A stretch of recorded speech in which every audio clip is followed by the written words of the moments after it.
Die evangelie van Lukas hoofstuk 23, vers 56 lees soos volg. Daarna het hulle huis toe gegaan en reukolie en salf reggemaak. Op die Sabbatdag het hulle gerus soos die gebod bepaal. Welkom by Geloofspad.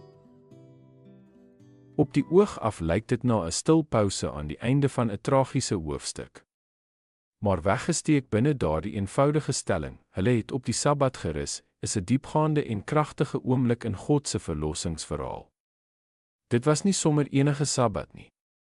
Dit was die laaste Sabbat van die ou verbond. Die vorige dag het Jesus uitgeroep. Dit is volbring.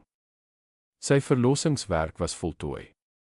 Nou, die wêreld het asem opgehou. Die vroue getrou en bedroef, het Jesus na die kruis gevolg en toe na die graf. Hulle het voorberei wat hulle kon, maar toe die son onder die horison gesak het, het hulle gestop.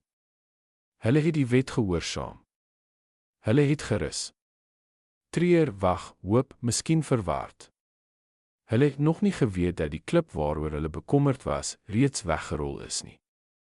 Hulle rus, al het hulle dit dalk nie besef nie, het die einde van die oue en die stille aanbreek van die nuwe gemerk.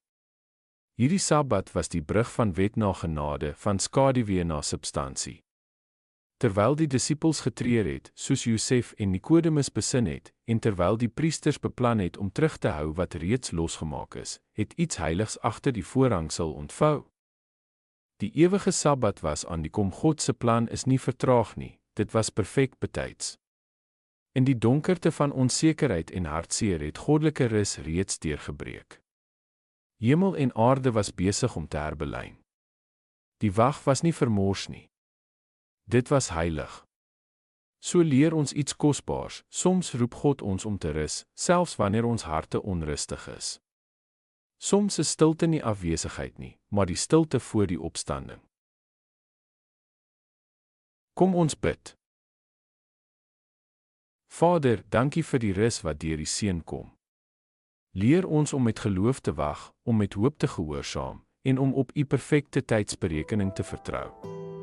Selfs wanneer alles donker lyk. Mag ons in U ewige Sabbat ingaan deur Christus ons Here. Amen.